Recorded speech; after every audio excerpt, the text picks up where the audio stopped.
베토벤의 음악실. 어둠이란 멀리 있는 어떤 것을 볼 수 있는 최적의 조건이다.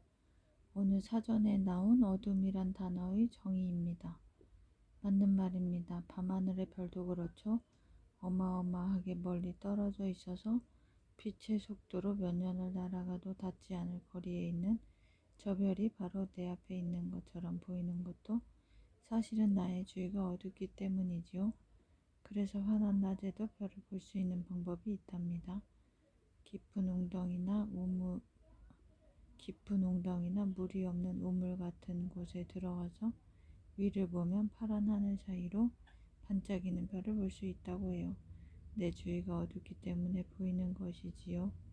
어려움도 마찬가지입니다. 등산을 좋아하는 애호가들이 가장 싫어하는 것이 바로 케이블카라고 합니다.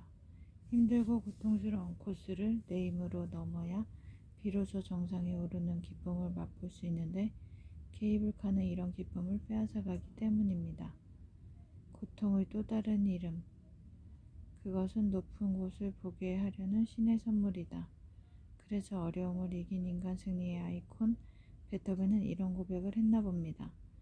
누군가 자식이 한 10명 되는데 지독한 가난과 부모의 질병과 안 좋은 가족력 등의 이유로 다 죽고 남은 너덧 명의 자식도 건강이 온전치 못하다면 11번째 아이를 가지고 싶을 사람이 있을까요? 만약 그렇다 하더라도 그 11번째 아이의 임신 중반기에 자신이 나쁜 병에 걸린 사실을 알게 되었다면 과연 그 아이를 낳을 수 있을까요? 영국을 중심으로 산업혁명이 시작되던 시절 우리가 아는 악성 베토벤은 이와 같은 상황에서 태어났습니다. 집안 어른들의 건전하지 못한 생활은 베토벤과 사촌 형제들에게 이런 영향을 미쳤고 베토벤의 직계 형제는 모두 7남매였지만 그와 두 동생 3명만 살아남았죠.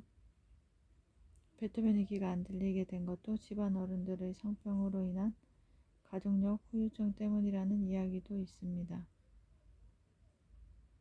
주정뱅이 아버지 애처로운 어머니. 세상에서 57년을 사는 동안 30년 세월을 기가 먼 채로 살아야 했던 음악가. 기가 멀기 시작할 30세 무렵 1번 교향곡을 듣기 시작해 완전히 들리지 않게 된 이후 불멸의 9번 합창 교향곡을 인류에 선사한 위대한 악성. 이제 그의 이야기를 들어보려 합니다. 독일에 보내서 태어난 베토벤은 자신의 정확한 생일도 몰랐습니다.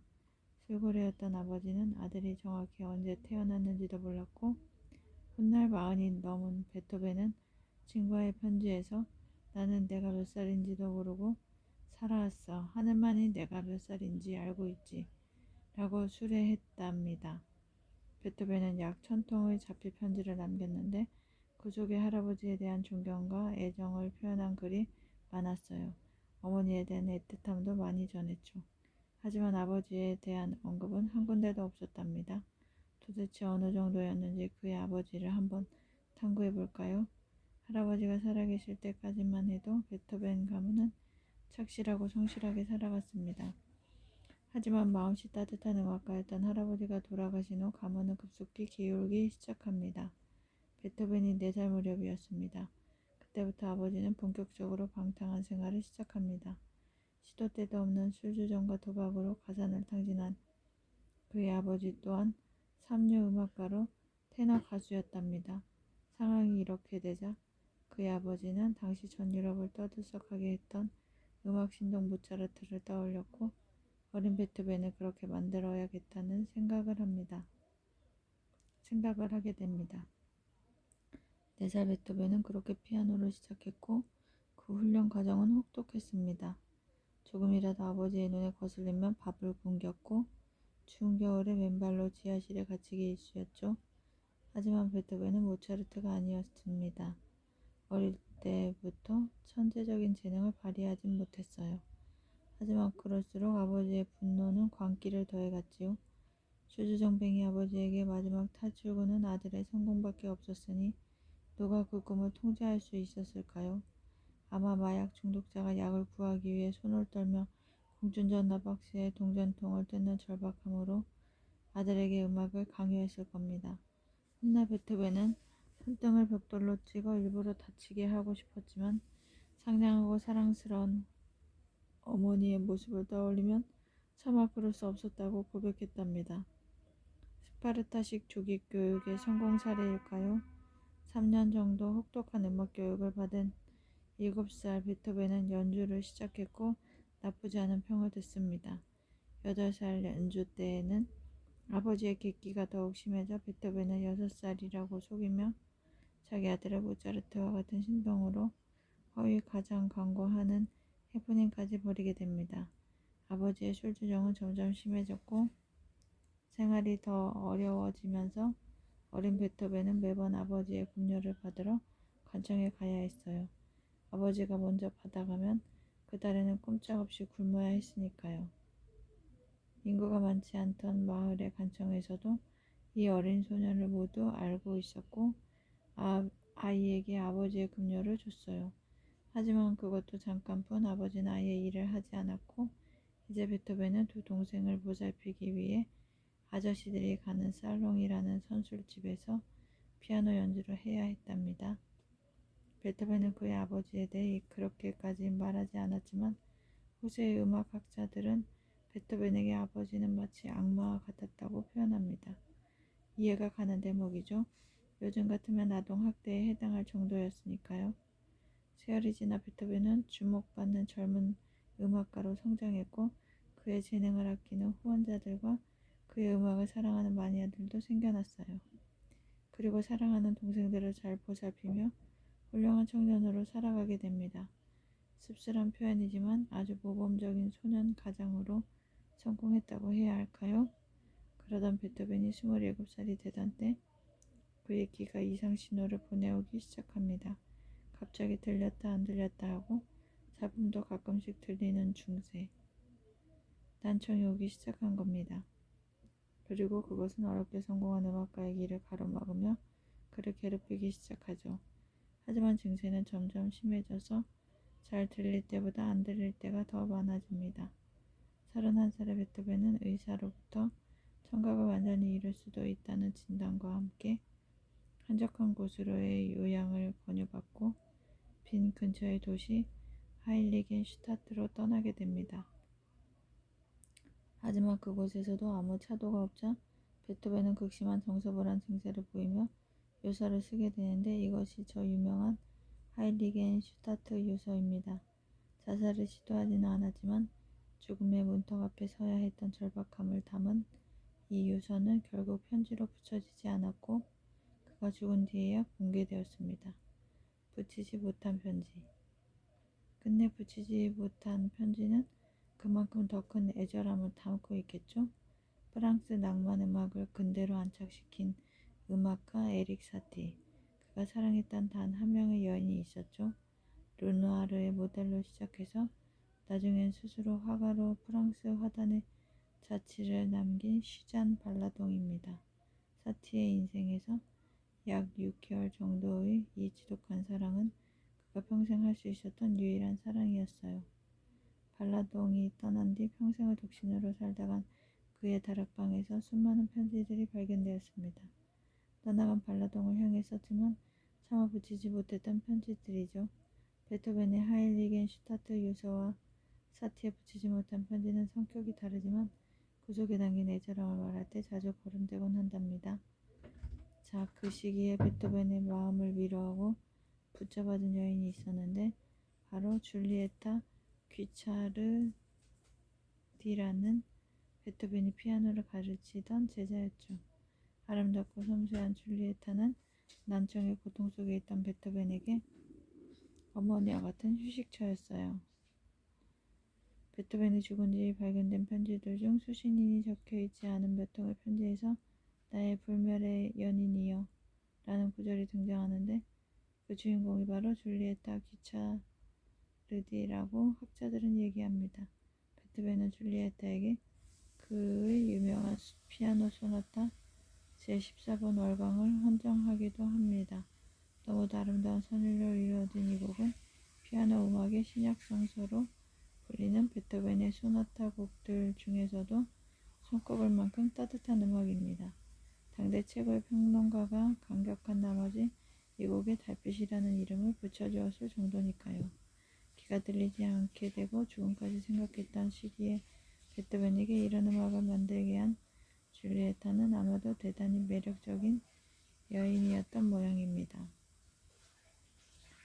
하지만 그토록 사랑했던 줄리에타마저 그의 곁을 떠나가고 시련은 계속되었지만 이런 시련 속에서 베토벤은 점점 더 강해집니다.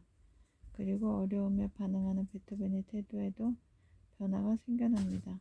반전 드라마의 시작이라고나 할까요? 어린 시절에 모진 어려움을 겪고 총망받는 음악가로 일어서려는 순간 기병이 찾아왔을 때 그는 신에게 따집니다. 도대체 나에게 왜 이러시는 거냐고 대들었지요. 그리고 병이 점점 깊어지자 그는 죽으려고까지 했습니다. 하지만 이 모든 것을 넘어선 다음 단계에서 이제 그는 강해졌고 이렇게 말합니다. 나는 하나님이 특별히 사랑하는 사람이라네. 자네들같이 평범한 사람들은 하나님이 조금만 사랑해서 너를 사랑하노라고 작은 소리로 속삭이지만 나는 하나님이 너무 사랑하신다 오지 내 귀에 대고 소리친다네. 베토벤아 널 사랑한다 라고 말이야. 그래서 내게는 뻥하고 찢어진 거라네. 고통이란 이름의 선물. 사실 베토벤이 앓았던 병은 기병뿐이 아니었습니다. 폐가 좋지 않아 호흡에도 어려움이 있었고 간도 좋지 않아서 힘들어했다는 기록들이 남아 있습니다. 게다가 건강과 그의 어려운 상황 때문에 생긴 우울증 증세는 그를 가장 괴롭힌 병이기도 했답니다. 하지만 베토벤은 자신의 영혼을 감싸며 울리는 소리를 한 줄 한 줄 악보에 적어 내려갔고 드디어 대자연과 인류의 사랑 그리고 신의 위대함을 찬양하는 작품에 전념하기 시작합니다. 교향곡 제5번 운명. 이 곡은 할리겐 슈타트 유서를 쓴 지 약 4년 후에 완성된 대작이죠. 베토벤은 이름을 붙이지 않고 그저 5번 교향곡이라고 했지만 사람들은 이 곡을 운명 교향곡이라고 부른답니다. 1악장 처음 나오는 따다다단 하는 리듬이 지겹도록 베토벤을 따라다니며 괴롭히던 운명이 노크하는 소리처럼 들렸기 때문입니다. 이 노크 소리는 곡에서 수없이 반복되고 크고 작은 소리로 또 길고 짧은 형태로 변주되면서 끊임없이 쏟아져 나오죠. 베토벤은 자기 제자에게 운명은 이렇게 문을 두드린다네 라고 이야기했고 그래서 사람들은 이 곡에 운명 교향곡이라는 이름을 붙였다고 하네요.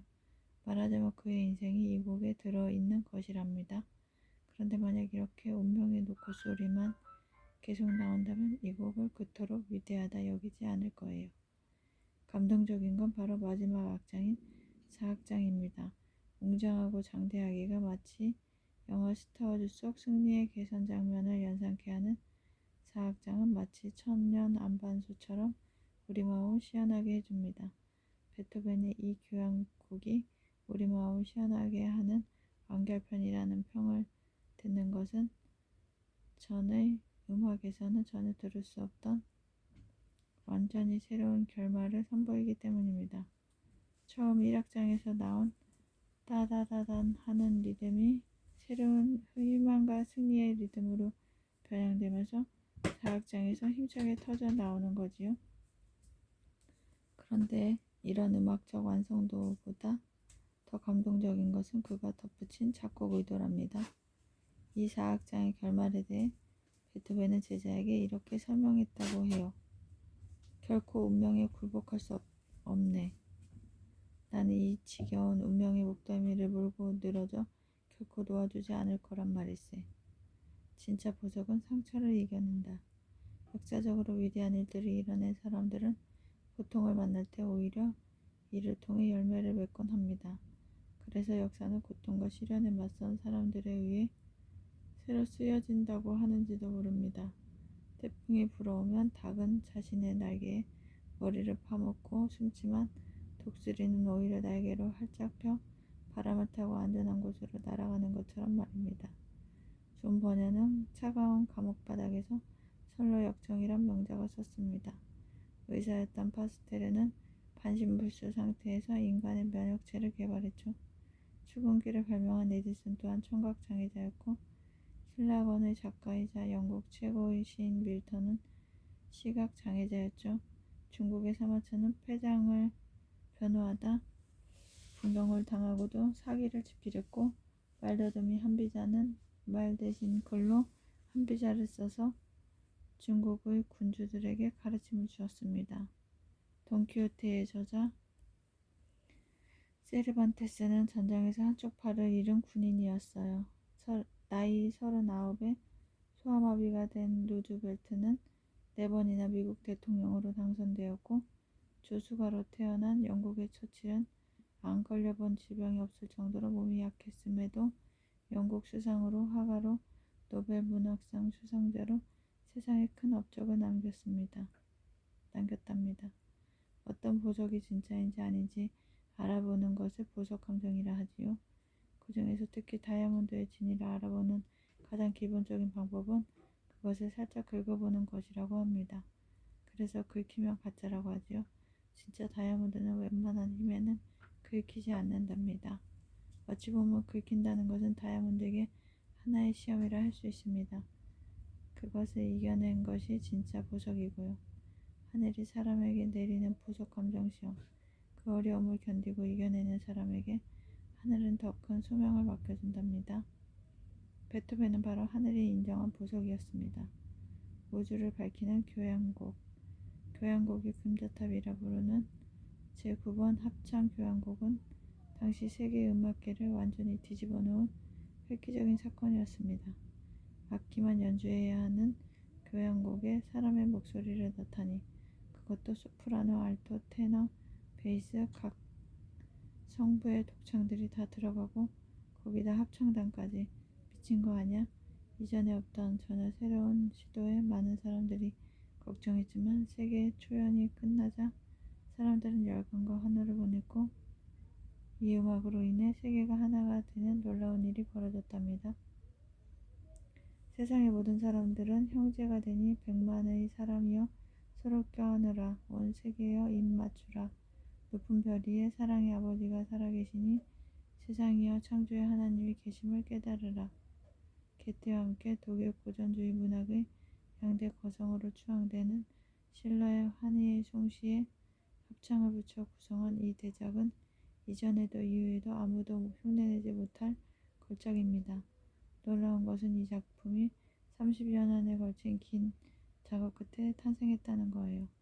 베토벤은 1792년경 실러의 시에 곡을 붙인 교향곡을 구상했습니다. 1809년, 1812년, 1815년에 만들어진 스케치에서 이 곡의 흔적들을 발견할 수 있습니다. 그리고 1823년 마침내 이 곡을 완성하지요. 22살 청년 시절 처음 구상을 시작해 39세, 42세, 45세 때 곡을 고치고 매만지기를 반복하다가 그의 나이 53세 때 마침내 완성한 거죠. 그러니까 30년에 걸친 대작이란 말이 나오는 겁니다. 청력을 잃고 우주의 소리를 듣다. 53세의 베토벤은 이제 청력을 완전히 잃고 보청 도구를 착용해도 전혀 소리를 들을 수 없게 되었습니다.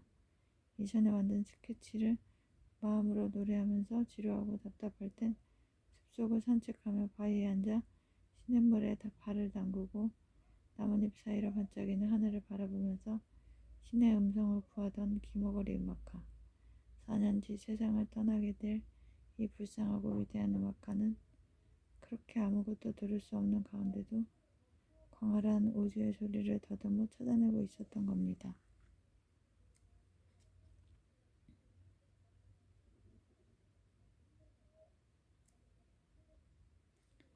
지구를 대표하는 곡 현악 4중주 13번. 1978년 필립스를 통해 처음 소개된 CD는 인류가 디지털 문화에 들어섰다는 상징과도 같았습니다. 그런데 당시 세계 CD 시장을 양분하던 필립스와 소니의 CD 규격이 서로 달라 원하는 음반을 들으려면 재생기기를 바꿔야 했죠. 이후 필립스와 소니의 디지털 전쟁에서 필립스가 승리하고 CD 시장을 통일했을 때 필립스의 회장은 지휘자 카라얀을 찾아와 CD 한 장의 적당한 녹음 분량을 자문받습니다.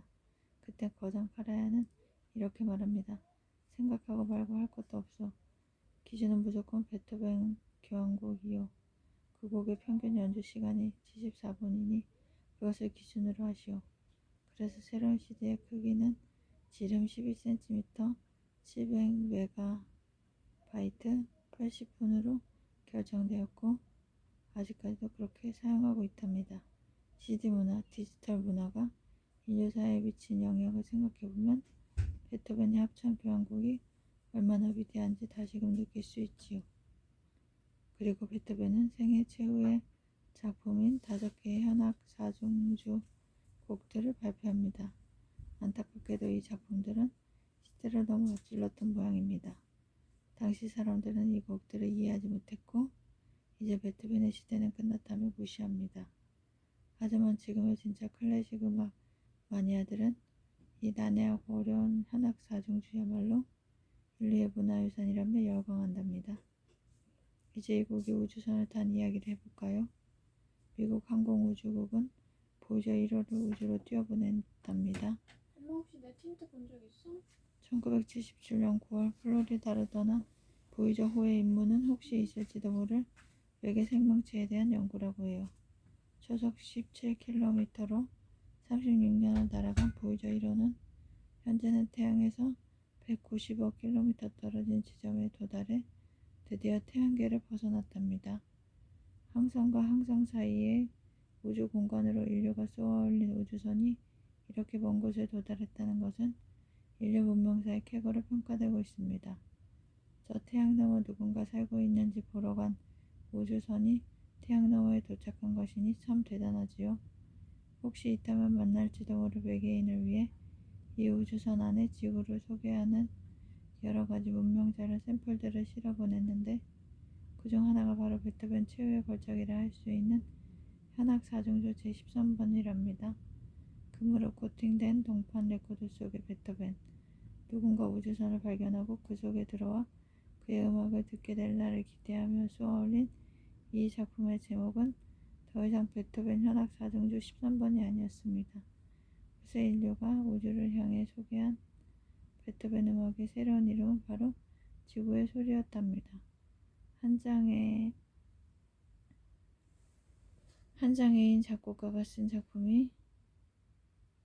한 장애인 작곡가가 쓴 작품이 200년 후 지구의 소리라는 이름으로 우주를 날아다니다니 이보다 더 감동적인 이야기가 또 있을까요? 어둠이란 멀리 있는 어떤 것을 볼 수 있는 최적의 조건이다. 어느 사전에 쓰인 어둠의 정의처럼 고통의 또 다른 이름, 그것은 높은 곳을 보게 하려는 신의 선물이다. 라고 말한 어느 가난하고 기먹은 음악가는 시련을 이겨낸 인간 승리의 상징이 되어 저 밤하늘의 별들에게 자신이 창조해낸 음악을 들려주게 된 것입니다. 111페이지까지 읽었습니다.